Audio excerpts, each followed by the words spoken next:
The alumni committee emailed me out of nowhere, asking if they could feature me in their newsletter. I said yes without thinking much about it. 2 weeks later, the article went live online.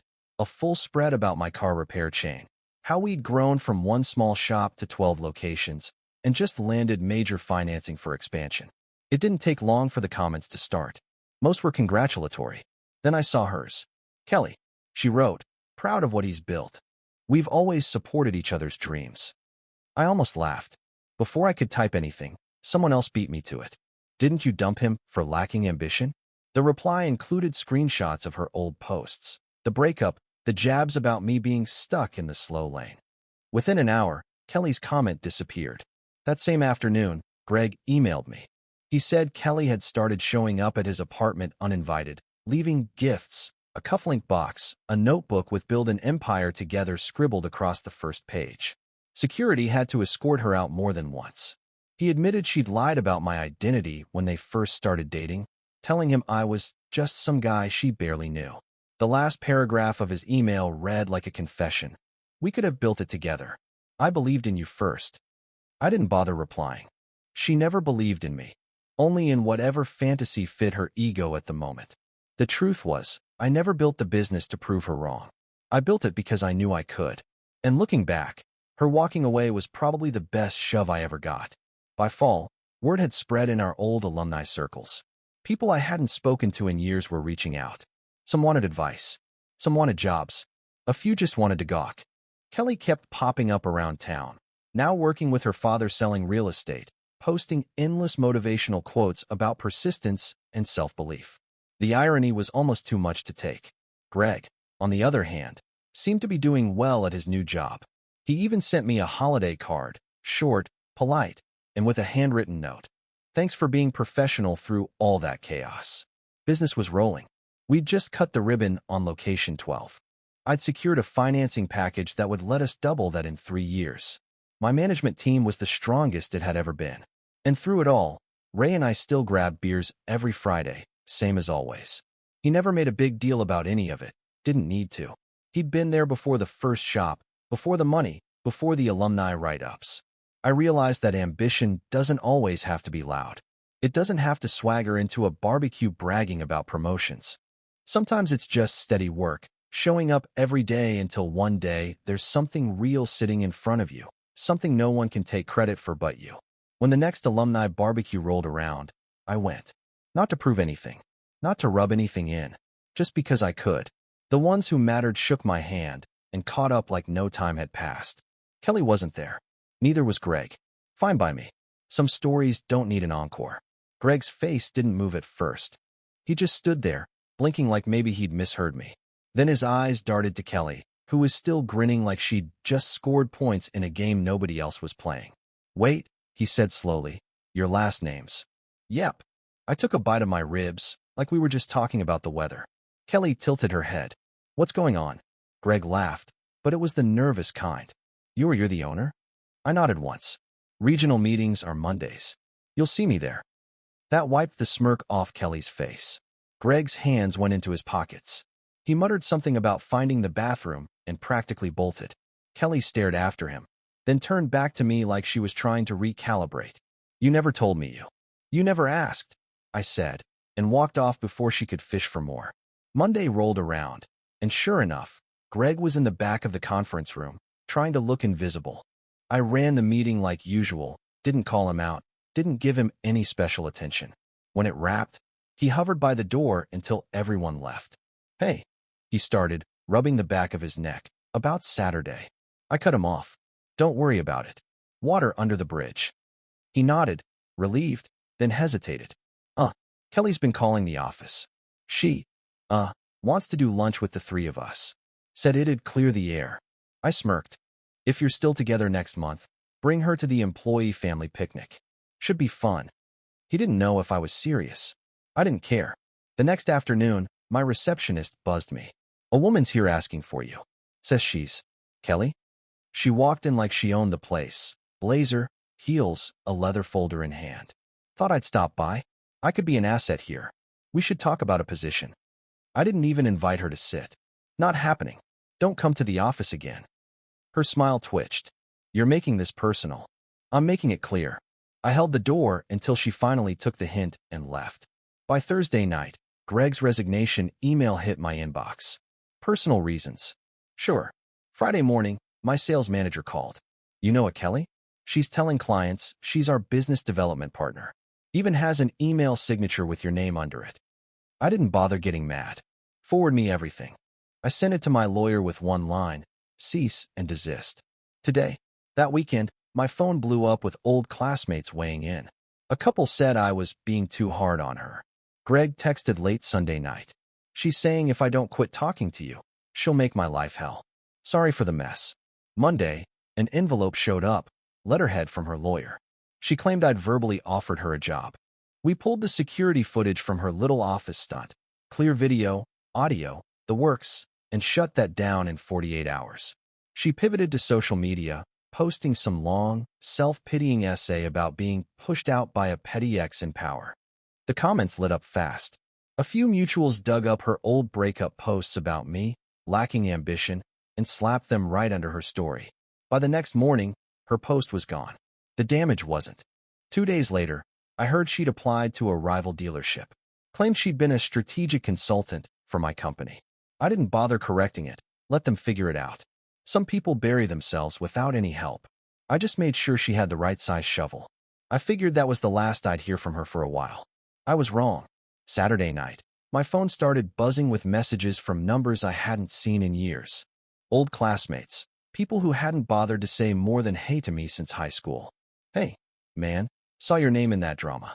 What happened with Kelly? You're being too hard on her. It's not like she's hurting anyone. I didn't bother replying. Let them believe whatever they wanted. Then, late Sunday, Greg's name popped up on my screen. Sorry for all this. She's saying if I don't cut contact with you, she'll make my life hell. A couple beats later, another message. I'm getting out. I can't deal with her anymore. I stared at it for a second, thumb hovering over the keyboard, then put the phone down. No need to respond. Monday morning, my receptionist slid an envelope across my desk. Certified letter, she said. Letterhead from some law office I'd never heard of. Kelly's name in bold. The claim? That I'd verbally offered her a position with substantial compensation and long-term benefits at my company. I didn't even finish the page before calling down to security. Pull the footage from last Tuesday. I want the full visit with audio. By Wednesday, my lawyer had the entire thing. Crisp video of her strolling in, dropping hints, and me telling her, flat out, she wasn't getting a job and not to come back.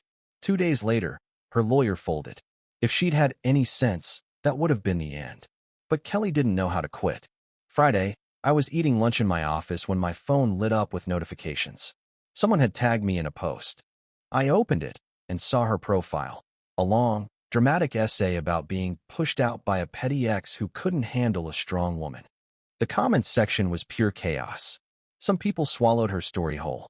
Others didn't. By the time I got to the bottom, I was grinning.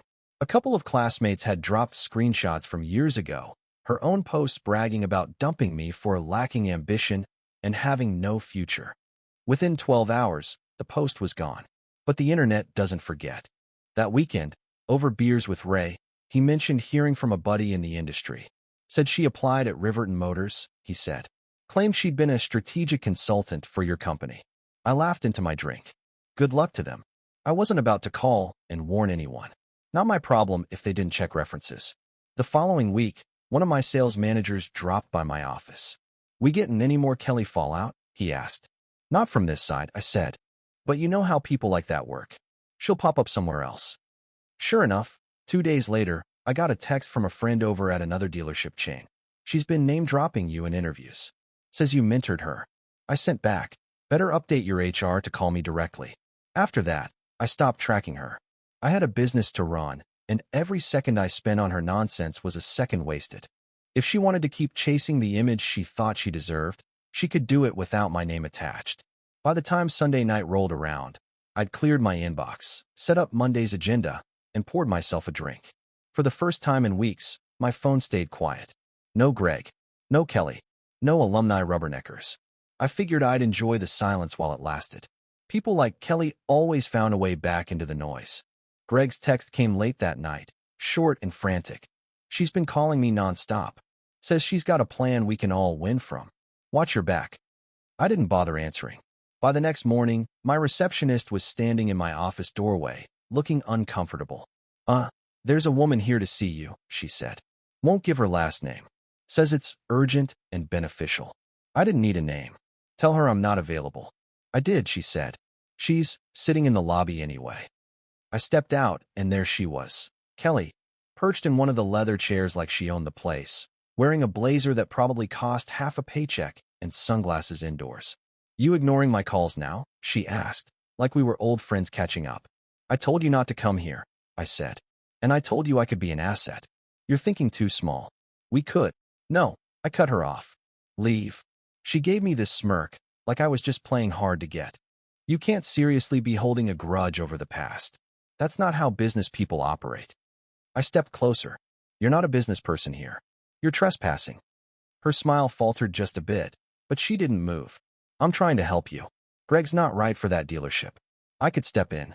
You're not stepping in anywhere, I said, voice low but sharp. Not my company, not my meetings, not my life. Walk out, or I'll have security do it. She stood finally, but not before leaning in just enough for me to catch the perfume she used to wear in high school. You'll regret this. I didn't answer. Security walked her out, and I told my office manager to flag her name in our visitor log. Permanent denial. 2 days later, a buddy in the industry called me. Hey, you know a Kelly Harper? She's been telling people she's your business development partner. I laughed once, bitter. No, but my lawyer will know her name soon. The cease and desist went out that afternoon. By the weekend, mutual classmates were sliding into my messages. Man, did you have to be so hard on her? She's going through a rough patch. I ignored most of it until Greg called. His voice was low, tired. She told me she's going to ruin my life if I don't quit. So, I quit. Figured it was better than dealing with her every day. I didn't say sorry. He knew I wouldn't. Monday morning, a certified letter landed on my desk, her lawyer claiming I'd verbally offered her a job. My head of security had the footage pulled in under an hour, crystal clear audio of me telling her to leave. By Tuesday, the claim was dead. That should have been the end. But then she went public. Long Facebook post about being pushed out by a petty ex with power. She might have gotten away with it if half our graduating class didn't remember her bragging about dumping me for lacking ambition. Screenshots surfaced in the comments before I'd even finished reading the post. She deleted it by midnight. And just when I thought she'd fade into the background, I got the call. She'd applied to a rival dealership, listing herself as strategic consultant for my company name. I didn't even have to make a call. The GM there used to work for me. Her application went straight into the shredder. The next few weeks were quiet, too quiet. I should have known it meant she was winding up for another swing. It started with a call from one of our bigger fleet clients. Hey, the rep said cautiously. This Kelly person, is she part of your leadership team?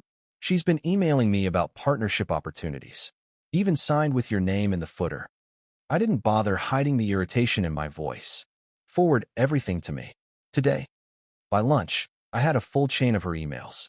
She'd slapped together a fake title, business development partner, and was pitching herself like she ran my entire sales division.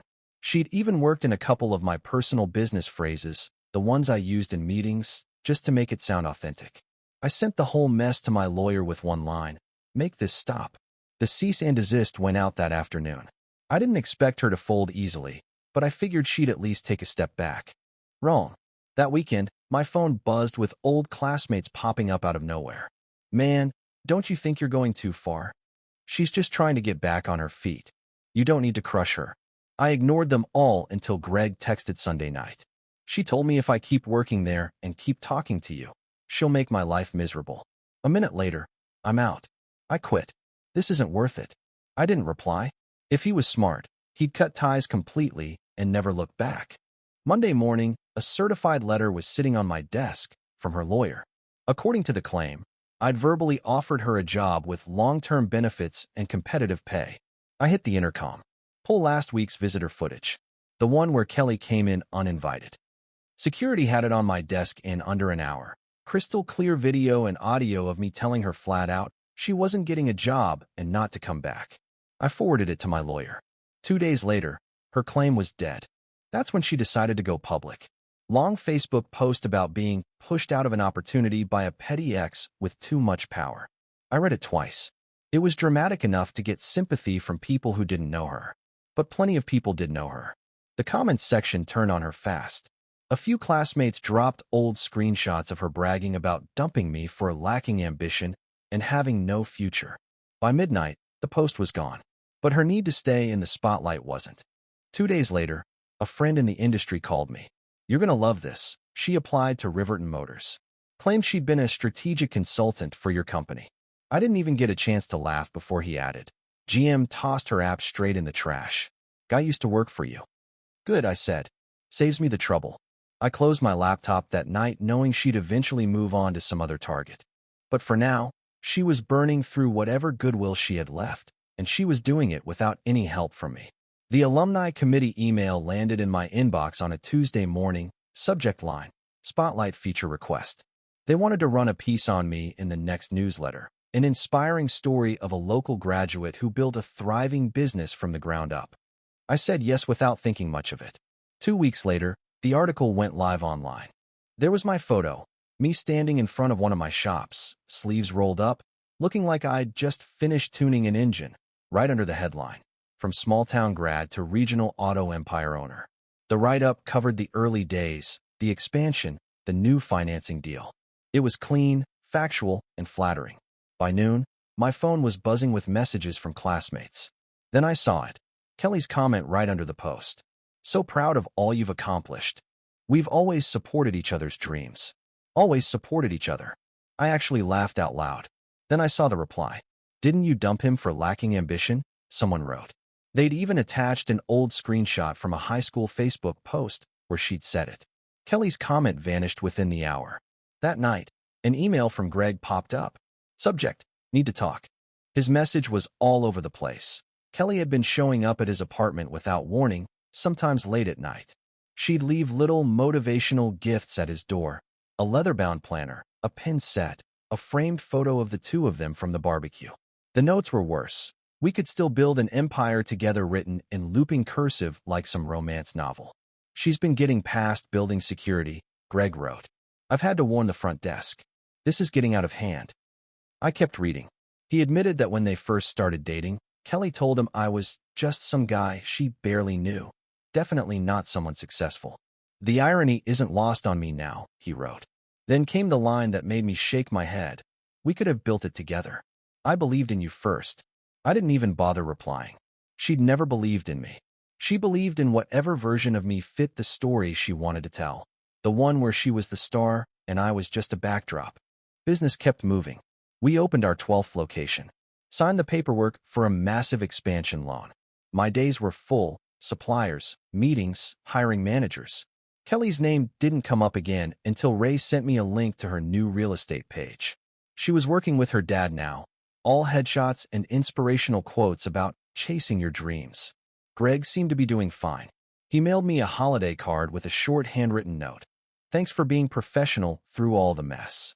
Means more than you know." One Friday night, Ray and I were back at our usual bar, beers in hand, laughing about the old days. Same table, same bartender who never wrote our order down because it never changed. "You know," Ray said, tipping his bottle toward me, "some people have to scream about their ambition so everyone notices. You just went out and built something." I shrugged. "Guess that's the difference. Bragging's easy. Work's harder." He smirked. "And more satisfying when it pays off."